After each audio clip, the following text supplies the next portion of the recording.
Au nom du Père et du Fils et du Saint-Esprit. Amen. Les bénis de mon Père, bonjour. En ce jour de 21 novembre, les bénis de mon Père, nous voyons la mémoire de la présentation de la Vierge Marie.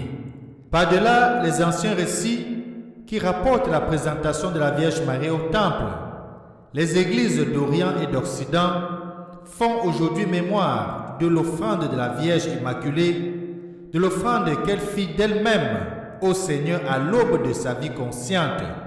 Tous les chrétiens peuvent donc découvrir Marie, qui est qualifiée de pleine de grâce, le modèle de la vie consacrée. C'est pour ça, bien mon Père, deux textes vont nous aider donc aujourd'hui à commémorer cette mémoire de la présentation de notre Mère du Ciel au Temple.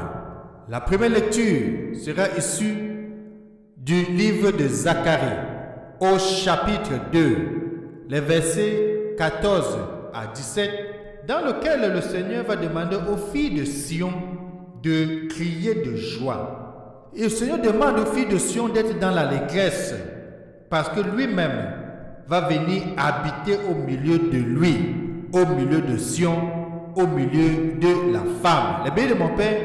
Ensuite, nous aurons l'évangile de Jésus-Christ selon saint Matthieu, au chapitre 12, les versets 46 à 50, dans lequel on va voir cet épisode de la mère de Jésus, de Marie, qui va venir chercher Jésus qui s'était perdu. Les bénis de mon Père, c'est donc un moment priant, c'est un moment de nous tourner vers Marie, notre Mère du Ciel.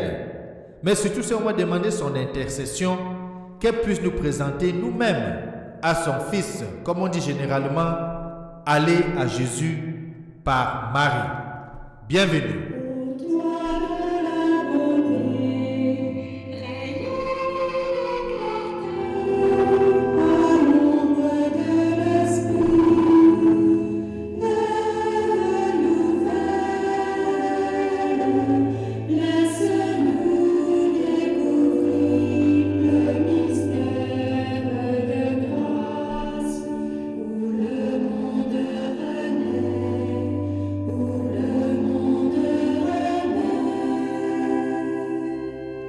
Pâques nouvelle, fais-nous découvrir là où le monde nouveau renaît. Prions les bénis de mon Père. Puisque nous célébrons la mémoire de la très sainte Vierge Marie, accorde-nous Seigneur par son intercession le bonheur de vivre dès maintenant en ta présence et d'avoir part un jour à la plénitude de ta grâce. Par Jésus-Christ, ton Fils bien-aimé, lui qui règne avec toi d'un du Saint-Esprit, Dieu maintenant et pour des siècles. Amen. Je vous invite donc, les bénis de mon Père, que chacun ouvre sa Bible au texte de Zacharie et de lire le chapitre 2, les versets 14 à 17. Bonne lecture.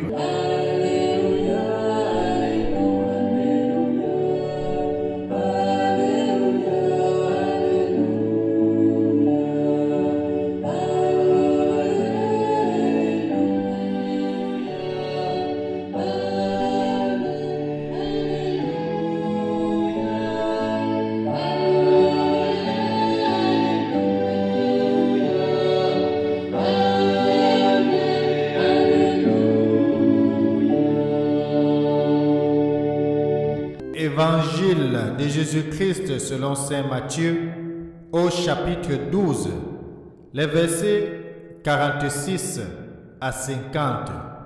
Comme Jésus parlait encore aux foules, voici que sa mère et ses frères se tenaient dehors, cherchant à lui parler. Quelqu'un lui dit, « Ta mère et tes frères sont là dehors, qui cherchent à te parler. » Jésus lui répondit, « Qui est ma mère et qui sont mes frères ?» Puis, étendant la main vers ses disciples, il dit, « Voici ma mère et mes frères. Car celui qui fait la volonté de mon Père, qui est aux cieux, celui-là est pour moi un frère, une sœur, une mère. » Acclamons la parole de Dieu. Louange à toi, Seigneur Jésus-Christ. Celui qui fait la volonté de mon Père qui est aux cieux, celui-là est pour moi un frère, une sœur, une mère. Les bénis de mon Père. C'est ainsi que notre Seigneur Jésus-Christ coupe net face à cette inquiétude que la foule annonce que sa mère le cherche. Le but de mon Père, Jésus, dans cet extrait, ne renie pas sa mère. Loin de là. Jésus ne dit pas que sa mère n'est pas importante. Loin de là non plus. Mais Jésus veut nous faire comprendre que lorsque nous entrons dans la vie chrétienne, nous entrons dans une nouvelle famille. Nous entrons dans la famille des baptisés. Nous entrons dans la famille des enfants de Dieu. Nous entrons dans une nouvelle Jérusalem. Les bénis de mon Père, ce que nous célébrons aujourd'hui, c'est la présentation de la Vierge Marie, notre Mère du ciel, celle qui est couronnée 12 étoiles, telle que nous montre le livre d'Apocalypse que nous lisons d'ailleurs depuis le début de la semaine. La tradition nous transmet ce premier épisode de la vie de la Vierge Marie, cet épisode où elle est présentée au temple pour se livrer à Dieu et s'en remettre entièrement à lui. Marie, enveloppée de toute la miséricorde du Père, ne peut se présenter à lui qu'en se consacrant totalement corps et âme. Et l'exemple de Marie doit être un exemple à prendre au sérieux dans notre vie de tous les jours. Que nous sachions nous consacrer totalement au Seigneur, nous consacrer avec notre corps, avec notre âme, et on dirait même en corps et en esprit à notre Seigneur. Non faire semblant, le bien de mon Père, c'est ce qui nous tue dans notre vie de foi, de toujours chercher à paraître et non d'être, de chercher à être vrai dans notre vie de foi. Et c'est tout le mystère de la virginité consacrée dans son sens le plus fort, le plus profond de consécration de tout l'être à Dieu. Consécration à son service en lui étant totalement offert et donné. C'est ce que Marie a fait. Et c'est pour cela que Marie devient l'exemple de l'Église. Puisque le Seigneur dit, c'est celui qui fait la volonté de mon Père qui est aux cieux. C'est celui-là qui est mon frère, ma soeur, une mère. Oui, Marie est une mère parce qu'elle est le premier disciple du Christ.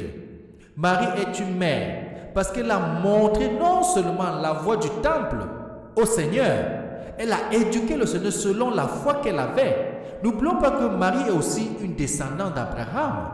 N'oublions pas que Marie aussi allait au temple. N'oublions que Marie aussi lisait les Écritures. N'oublions pas que Marie aussi attendait un sauveur, comme tout juif de son époque. D'ailleurs, quand l'Évangile va présenter Marie, on va parler d'une jeune femme pieuse, d'une jeune femme qui craint Dieu, d'une femme qui est en communion avec l'Éternel des armées, d'une femme qui était préparée depuis sa naissance à accueillir le Seigneur, depuis sa conception à recevoir le Seigneur. Et c'est pour ça qu'on va dire qu'elle est immaculée conception, parce que Marie, dès le début, avait été choisie spécialement et mise à part pour porter notre Seigneur dans son sein, pour porter Dieu dans son sein. Il est donc tout à fait normal que la première coopération, la première réponse que la tradition nous a gardée de Marie soit ce geste de consécration en prenant ce thème dans le sens très fort de consécration virginale. Marie a répondu en exultant de joie. D'ailleurs, le livre de Zacharie que nous avons écouté demandait aux filles de Sion de crier de joie, de crier d'allégresse parce que Dieu venait habiter au milieu d'eux. Oui, Marie va nous répondre avec exultation de joie. Et il n'y a rien de plus joyeux que d'expérimenter divinement la miséricorde du Père et surtout d'en vivre, de comprendre qu'elle est un rap paternel qui prend possession de sa toute petite enfance pour l'introduire et la cacher de façon unique dans son mystère. Oui, en présentant Marie au temple, elle entre dans le mystère de Dieu, dans le mystère même de la révélation, parce que Marie, depuis l'origine, avait été choisie. C'est pour ça que le chant que nous avons écouté parle de Ève nouvelle. Oui, Marie est cette nouvelle Ève qui nous apporte une nouvelle création par la naissance de Jésus. Cette naissance qui va se solder par sa souffrance, sa mort et surtout sa résurrection en nous ouvrant la porte dans une nouvelle vie, dans une vie sans fin. La consécration virginale, c'est bien ce rap du Père qui prend possession de toute la petite enfant. C'est pour cela que cette consécration, nous l'avons dit, se fait dans la joie et qu'elle est cachée. La consécration virginale de Marie s'est faite de façon si secrète, si intime, que l'Écriture n'en parle même pas de façon explicite.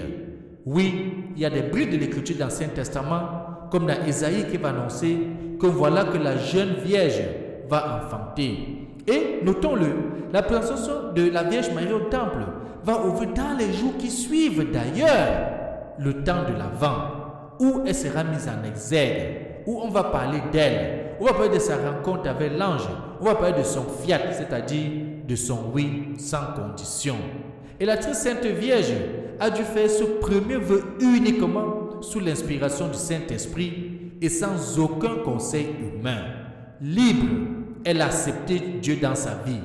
Libre, elle a accepté porter l'Esprit Saint dans son sein pour nous autres. Elle s'abandonne à la seule conduite du Saint-Esprit. Elle se consacre à Dieu, se remettant totalement à son bon plaisir. Ce qu'il y a de plus formel dans cette consécration, c'est bien cela, cette remise à Dieu pour ne plus s'appartenir, pour appartenir uniquement à la volonté aimante du Père, afin d'être son petit enfant consacré à lui, remis entre ses mains. Que cette fête nous aide aujourd'hui, les bénis de mon Père, à revivre pleinement notre baptême, à savoir que lorsque nous avons accepté recourir à l'eau du baptême, nous avons accepté nous abandonner entièrement entre les mains de l'Éternel des armées, entre les mains de notre Sauveur, entre les mains de notre Créateur, et qu'aujourd'hui Marie nous obtienne auprès de son Fils des grâces dont chacun de nous avons besoin, et que Dieu nous bénisse et nous garde, lui qui est Père, Fils et Saint-Esprit. Amen. Bonne mémoire de la présentation et bonne rencontre avec Marie.